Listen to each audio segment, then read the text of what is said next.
Alhamdulillah wassalatu wassalamu ala Rasulillah wa ala alihi wa sahbihi wa mawala.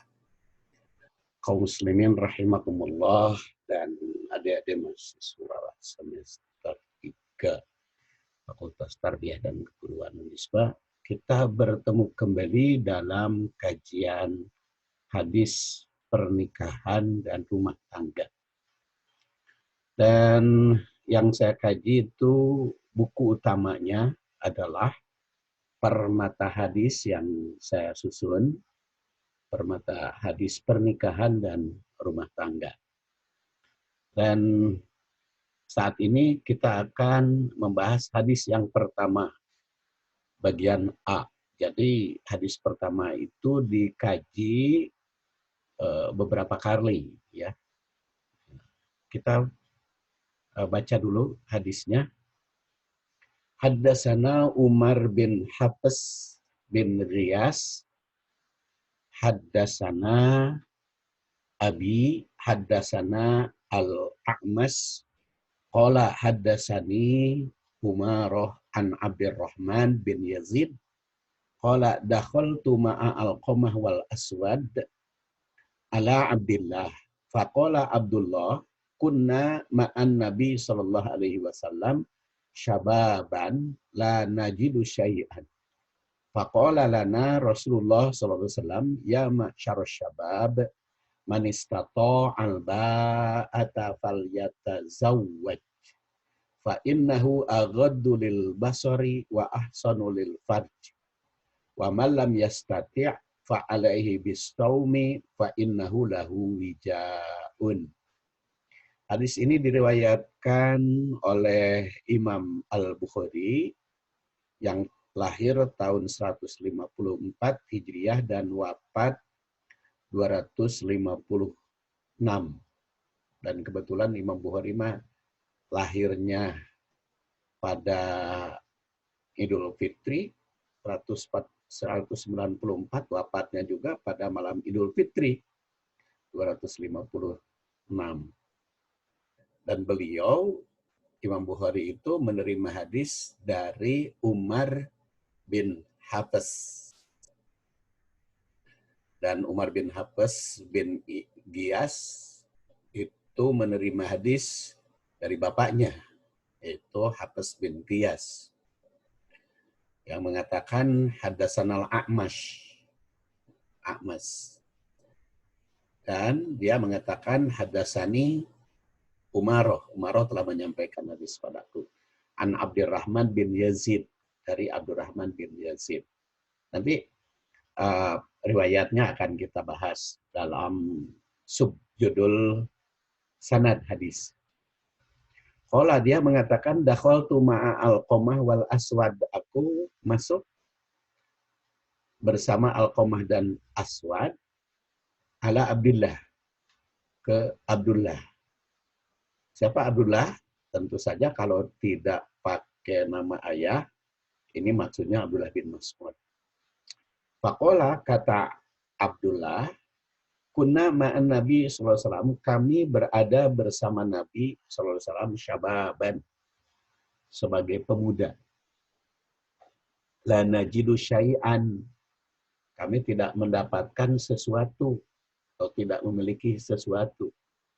Faqala, maka bersabda lana kepada kami Rasulullah sallallahu alaihi wasallam, ya ma'syarus syabab, wahai kaum muda, man istata'a, siapa yang memiliki kemampuan, al-ba'ah, bekal materi maupun immateri, falyatazawwaj, maka segeralah menikah.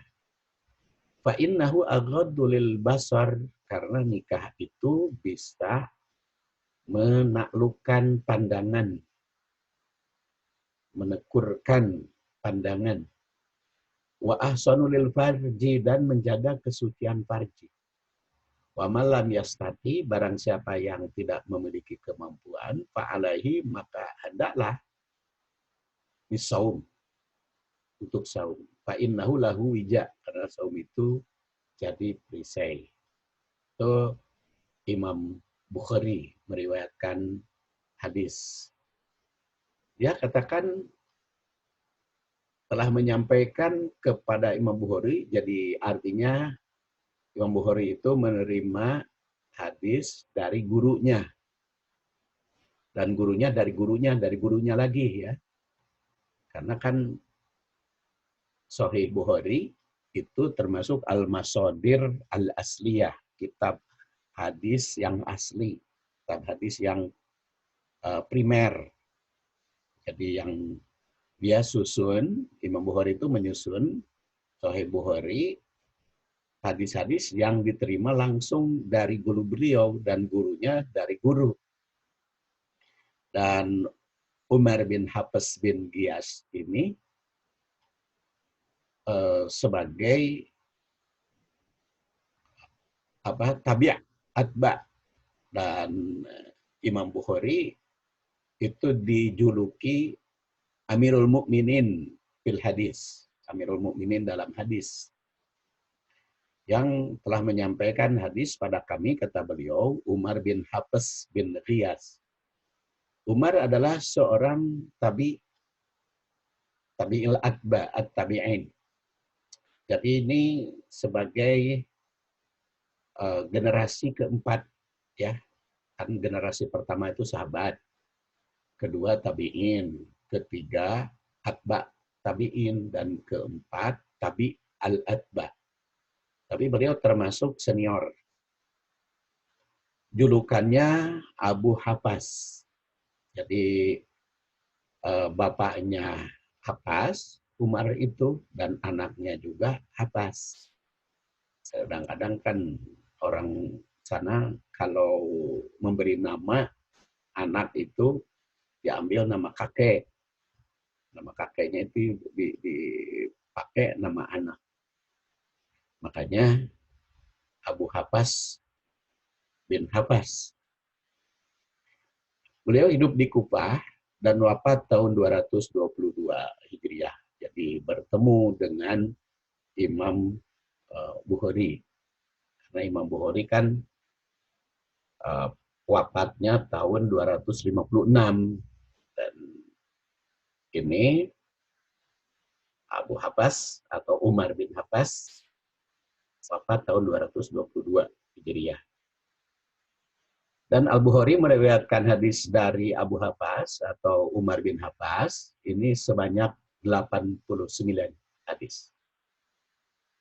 Para penyusun Kutubus Sittah juga mengutip hadis dari beliau. Kita ingat penyusun Kutubus Sittah atau kitab yang 6 itu adalah Bukhari, Muslim, Abu Dawud, Tirmidzi, Nasa'i, Ibnu Majah. Tapi Ibnu Majah tidak meriwayatkan hadis dari beliau. Tapi kalau yang 5, Bukhari, Muslim, Abu Dawud, Tirmidzi, Nasa'i, mengutip hadis. Muslim itu 14 hadis, Abu Dawud 3, Tirmidzi 3, An-Nasa'i 5 hadis. Jadi Ibnu Majah tidak meriwayatkan darinya. Nah, jika seorang rawi hadisnya diriwayatkan oleh Imam Al-Bukhari dan Muslim, itu telah disepakati kesahihannya. Jadi kalau kita mengambil hadis dari Sahih Bukhari atau dari Sahih Muslim, itu tidak diragukan kesahihannya. Makanya namanya juga Sahih. Sahih Al-Bukhari dan Muslim.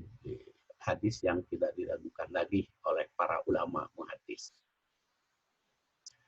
Kata beliau, kata Umar bin Hafs, haddatsana abi.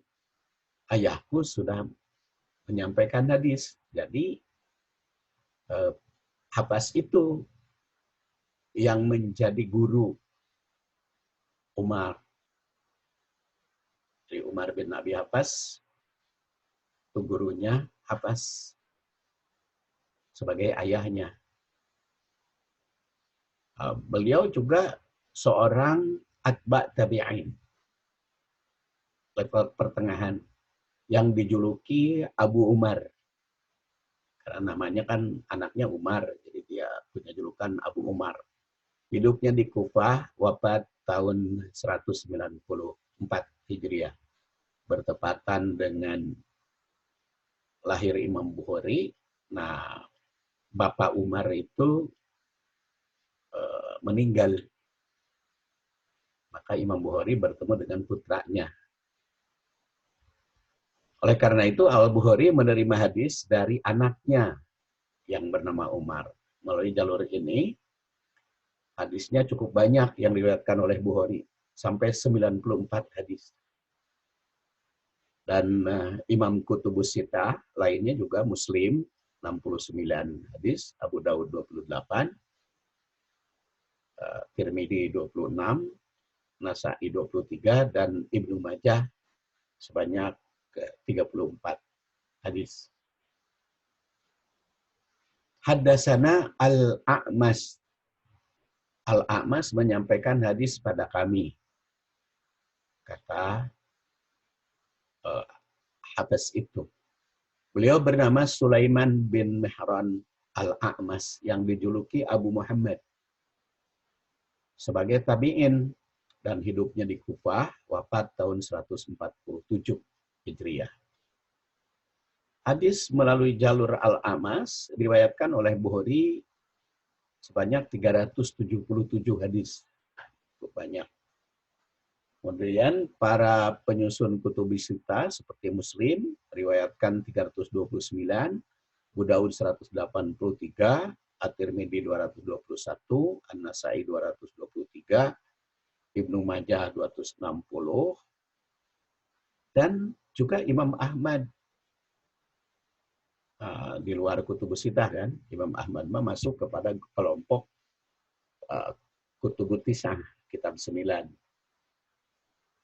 Imam Ahmad itu meriwayatkan 1159 hadis melalui jalur Al-A'mas.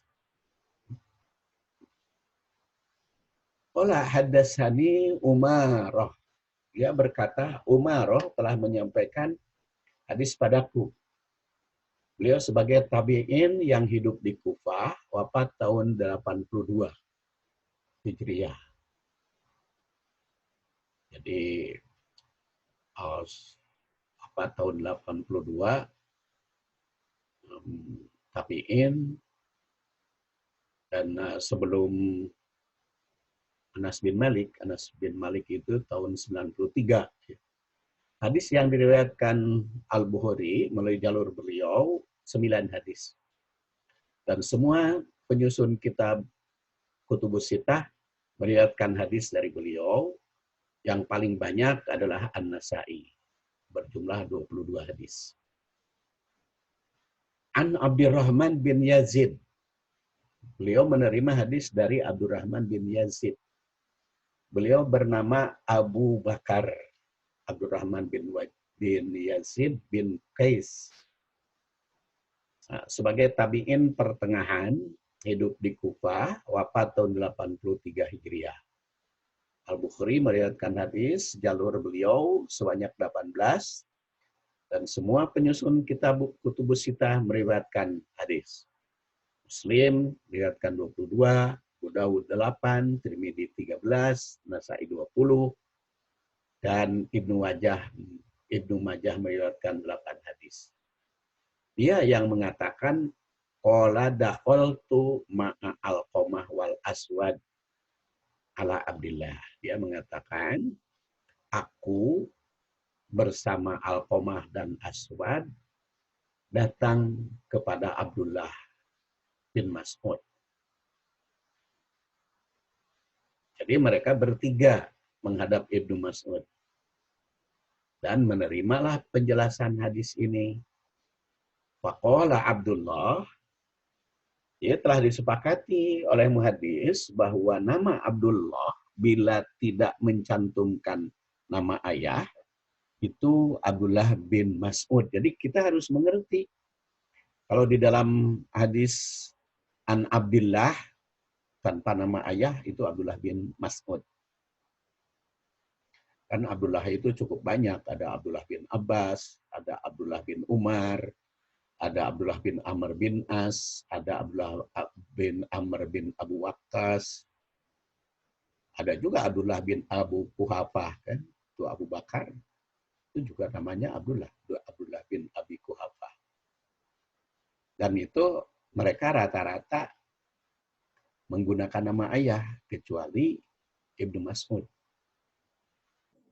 Nama lengkapnya Abdullah bin Mas'ud bin Ghafil al-Hudali. Julukannya Abu Abdurrahman, karena dia punya anak namanya Abdurrahman. Sahabat ke-6 yang paling dahulu masuk Islam. Dia hijrah ke Habsyah itu 2 kali. Dan mengikut semua peperangan bersama Rasul sallallahu alaihi wasallam. Ibnu Mas'ud adalah sahabat pertama yang mengumandangkan Al-Quran dengan suara keras setelah Rasul. Yang pertama kali mengumandangkan Quran suara keras ya tentu saja Rasul. Kemudian setelah Rasul itu adalah Ibnu Mas'ud yang berani mengumandangkan Al-Quran. Beliau termasuk sahabat pertama dari 6 sahabat yang masuk Islam. Serta menawarkan diri sebagai khodim Rasul. Padahal pada saat itu dia punya jabatan sebagai pengembala atau pengurus kambing Uqbah bin Abi Ma'id. Kalau pengembala kambing zaman Rasul itu jangan dianggap hina itu. Karena itu kan gembala itu sudah merupakan orang yang dapat dipercaya memimpin hewan. Kan perusahaan pada zaman itu ya kalau enggak beternak, bertani, atau berniaga. Beternak, bertani, berniaga. Jadi kalau ngurus ternak itu cukup bagus. Nah, dia kerjanya di Uqbah bin Abi Mu'id. Tapi dia menawarkan diri kepada Rasul sebagai khodim Rasul, ajudan, pembantu Rasul. Dan pada suatu saat Rasul juga pernah bersabda, "Iqra alayya ya Abdullah." Bacakan kepadaku, wahai Abdullah, Al-Quran. Aqra'u alaika wa alaika unzil ya Rasulullah. Apa aku membacakan Quran padahal Quran diturunkan kepadamu ya Rasul? Maka Rasul bersabda, "Inni uhibbu an asma'ahu min ghairi." Aku juga sangat senang, sangat cinta mendengar bacaan Al-Quran dari yang lain, dari selain aku, juga aku senang mendengarkan Al-Quran. Dalam perang Badar, Ibnu Mas'ud itu berhasil membunuh Abu Jahal. Dan Rasul Shallallahu Alaihi Wasallam juga pernah bersabda, ambillah Al-Quran dari 4 orang, yaitu Abdullah, yaitu dia, kemudian Salim, yaitu saya Abu Hudzaifah, Mu'ad bin Jabal, dan Ubay bin Ka'ab. Jadi 4 orang ini dipercaya oleh Rasul sebagai qori, sebagai pembaca Al-Quran. Jumlah hadis yang diriwayatkan mencapai 848 hadis. Cukup banyak. Beliau datang ke Madinah dan sempat sakit di sana, kemudian wafat tahun 32 Hijriah. Dan dimakamkan di Baqi. Dan Ibnu Mas'ud itu disolatkan oleh Utsman bin Affan. Karena Utsman bin Affan ketika jadi khalifah. Kata Ibnu Mas'ud, "Kunna ma'an Nabi sallallahu alaihi wasallam." Kami bersama Nabi sallallahu alaihi wasallam syababan, sebagai pemuda. La najidu syai'an. Aku tidak mendapatkan apa-apa, aku tidak punya apa-apa. Jadi aku pada saat itu belum jadi orang kaya. Masih miskin, hanya sebagai pengurus hewan di Uqbah. Jadi kunnamaan Nabi SAW ini menunjukkan ungkapan Ibnu Mas'ud yang menyatakan bahwa dia bersama Rasul. Dan dikemukakan bahwa beliau itu sebagai khadim Rasul. Dan ketika bersama Rasul, syababan, sebagai pemuda. Dan dikemukakan di atas kan Ibnu Mas'ud itu masuk Islam ketika masih muda. Bersama Abu Bakar saat itu. Abu Bakar itu namanya Abdullah juga ya. Ibnu Mas'ud juga namanya Abdullah. Abu Bakar juga Abdullah. Abdullah bin Abi Kuhafah. Kalau Ibnu Mas'ud Jabir bin Mas'ud. Beliau bukan orang kaya, sehingga dia mengatakan la najidu syai'an. Aku tidak mendapatkan atau tidak memiliki sesuatu. Karena dia bekerja, bukan bos. Sebagai karyawan dari Uqbah, sebagai pengembala kambing. Maka beliau katakan untuk menyatakan apa adanya. Jadi Rasul memerintah kepada Ibnu Mas'ud yang pada saat itu Ibnu Mas'ud masih muda dan belum punya kekayaan. Ya ma'syarus syabab, kata Rasul. Wahai ma'syarus syabab, kumpulan kaum muda. Perkataan maksar itu mengandung arti kumpulan atau komunitas. Atau kadang kelompok atau kaum. Sedangkan syabab artinya para pemuda. Yang dimaksud dengan syabab, pemuda, menurut pendapat beberapa ulama, adalah manusia yang berumur antara 16 sampai 30 tahun. Ya, usia perkawinan ya. Kalau 16 sampai 30 tahun di zaman Rasul itu usia pernikahan. Kalau di Indonesia tahun 2020 sekarang usia pernikahan itu kan 19. Jadi kan Rasul tidak menetapkan umur berapa nikah itu. Jadi itu disesuaikan dengan uruf. Kalau penentuan umur, uruf. Uruf itu hukum yang berlaku di negara yang mereka diam. Tentuannya berapa. Nah sekarang ini tahun 2020 kan 19 tahun ke atas. Baik laki maupun perempuan. Kalau dulu mah nggak ada ketentuan itu. Bahkan salah seorang keluarga itu ada yang nikah umur 9 tahun. Dan itu rukun sampai tua, sampai suaminya meninggal. Rukun nikah 9 tahun. Dulu. Jadi kalau sekarang 19 ya. Jadi kalau belum 19, nggak dapat surat nikah kalau sekarang. Jadi pada saat itu Ibnu Mas'ud berusia antara 16 sampai 30. Tapi tidak disebut umur berapa ketika Ibnu Mas'ud menerima hadis ini. Asy-Syafi'i berpendapat bahwa syabab itu adalah orang yang sudah baligh sampai sempurna umur 30 tahun. Jadi kalau sudah 30 ke atas, kata Imam Syafi'i, bukan sabab lagi. Kata Imam Syafi'i. Imam Syafi'i itu lahirnya tahun 150 ya, 150 Hijriah. Al-Qurtubi dalam kitab Al-Faham itu mengatakan bahwa asyabab adalah orang yang berumur 16 sampai 30.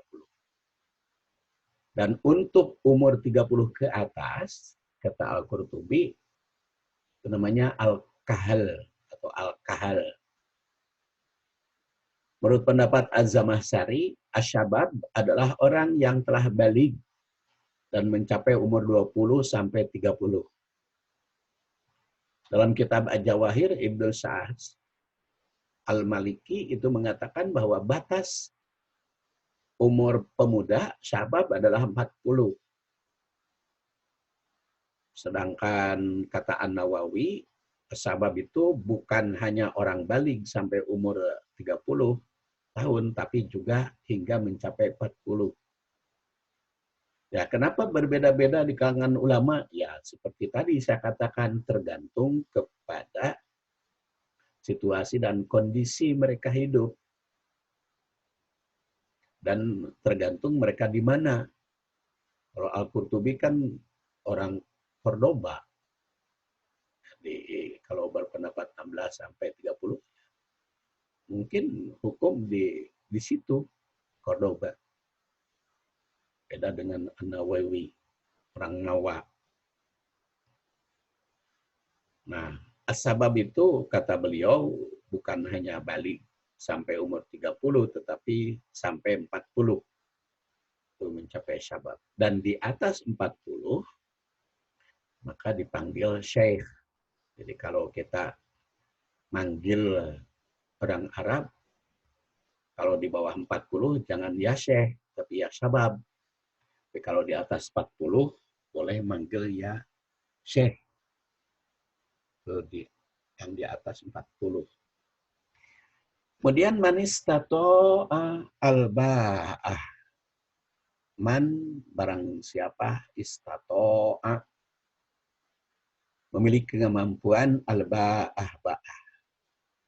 Nah, disebut dengan kata man. Ini menunjukkan arti manusia yang sudah berusia remaja hingga mencapai tingkat kedewasaan dan memiliki hasrat naluri untuk melakukan hubungan. Perkataan istato ditinjau dari sudut kebahasaan dalam bentuk lampau, yang berarti sudah memiliki kemampuan. Sedangkan al-ba'ah dalam redaksi hadis tersebut mengacu pada dua makna. Yang pertama, menurut Al-Mujairi, al-ba'ah pada asalnya itu bermakna keinginan untuk menikah. Ba'ah itu ada hasrat untuk menikah. Menurut An-Nawawi, bahwa kata al-ba'ah tersebut menurut para ulama memiliki beberapa arti. Di antaranya menurut ahli bahasa, al-ba'ah itu berarti jima. Al-ba'ah dalam hadis ini orang yang telah mampu berjima dan mampu memberi nafkah lahir dan batin. Menurut As-Sun'ani, ini pengarang kitab Subul Salam, kalau An-Nawawi Riyadus Sholihin, hadis Arba'in, ya. Kalau As-Sun'ani itu pengarang Subul Salam.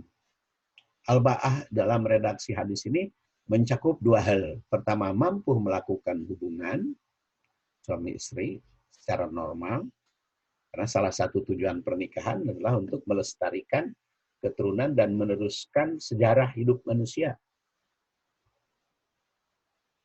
Dan yang kedua, mampu memberi nafkah kebutuhan hidup, serta kebutuhan keluarga.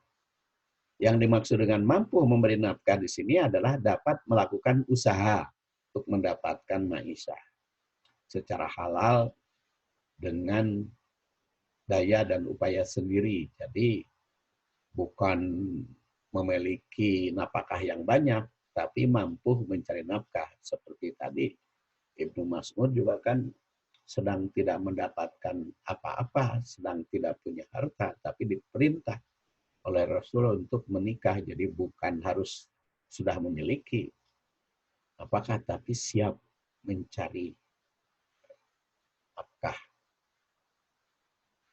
Fal yatazawwaj. Di sini perintah.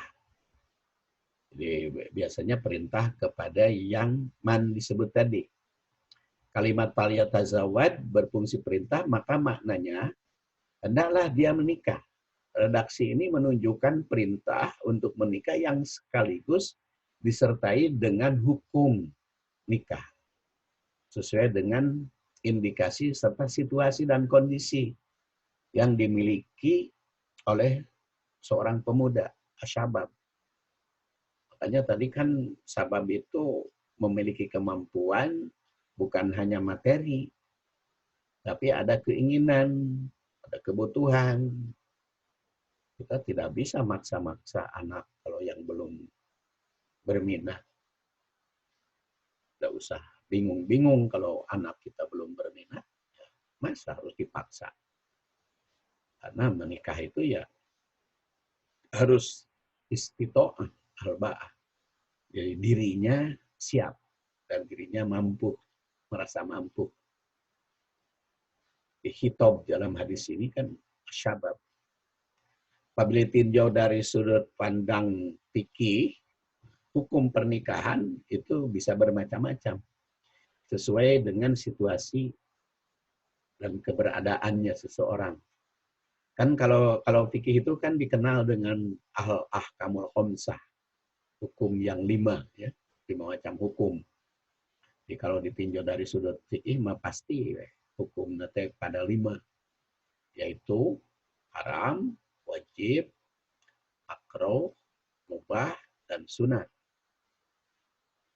Haram adalah ma yusabu fi'luhu wa yu'aqabu tarkuhu. Ma yusabu tarkuhu wa yu'aqabu fi'luhu, itu haram. Yang dikerjakan dituntut, disiksa, kalau ditinggalkan dapat pahala. Kalau yang wajib, ma yusabu fi'luhu wa yu'aqabu tarkuhu. Disiksa apabila ditinggalkan dan dapat pahala apabila dikerjakan, itu yang wajib. Kalau makruh, ma yusabu tarkuhu wala yu'aqabu fi'luhu. Dikerjakan tidak disiksa, tapi kalau ditinggalkan dapat pahala. Kalau sunat, ma yusabu fi'luhu wala yu'aqabu tarkuhu. Itu sunat. Dikerjakan dapat pahala, kalau ditinggalkan tidak disiksa. Itu sunat. Kalau mubah, la yu'aqabu tarkuhu wala yusabu fi'luhu. Jadi tidak disiksa, tidak dituntut, baik mengerjakan maupun meninggalkannya. Nah itu pernikahan juga kalau ditinjau dari sudut fikih bisa berbeda-beda hukumnya. Bagi siapa saja yang sudah memiliki kemampuan secara jasmani dan rohani, maka hukumnya pernikahan itu bisa wajib. Karena untuk menghindari perbuatan maksiat, menghindari zina. Namun hukum pernikahan akan menjadi sunat bagi orang yang hanya memiliki kemampuan secara jasmani atau rohani. Mampu sih mampu, tapi belum terdesak. Sunat. Dalam situasi dan kondisi seorang yang belum memiliki kemampuan sama sekali untuk menikah secara lahir maupun batin, maka hukum pernikahan itu bisa saja jadi haram kalau menimbulkan bahaya dari pasangan. Kan tidak boleh menimbulkan menimbulkan madorot bagi pasangan. Dan bagi yang memiliki kemampuan, maka tidak boleh dilarang. Kalau dia sudah memiliki kemampuan dan sudah ada jodohnya yang bagus-bagus tuh, kita tidak boleh dilarang. Idza ja'akum man tardawna dinahu wa khuluquhu fankihuhu illa taf'alu takun fitnatun fil ardi wa fasadun.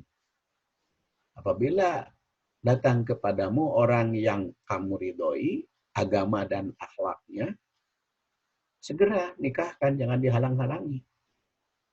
Illa taf'alu takun fitnah, sebab kalau tidak kamu kerjakan, tidak kamu penuhi keinginan dia, maka akan timbul fitnah fil ardi, bumi, wa fasad, dan kerusakan. Maka para sahabat bertanya, ya Rasulullah, wa in kana fihi,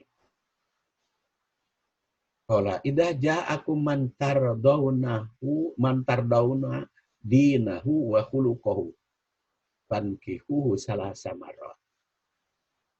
Jadi pokoknya kalau sudah ada yang pas jodohnya, sampai 3 kali beliau bersabda, nikahkan, jangan dihalang-halangi.